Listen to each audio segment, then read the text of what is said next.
Olen Evelin Vahter ja ma aitan sul ületada sinu kitsaskohti.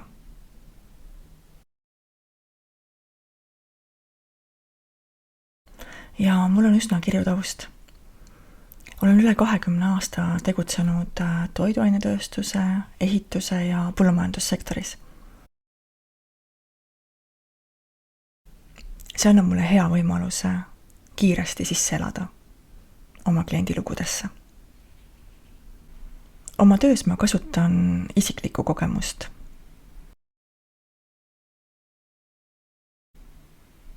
Kuidas ärevusega toime tulla? Kuidas sellest vabaneda? Kuidas paanikahoogu seljatada?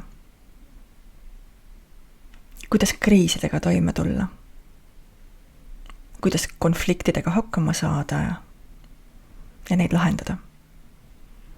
Kui ma ei oleks seda ise kogenud, siis ma täna seda tööd ei teeks, sest siis ma ei oskaks inimesi aidata.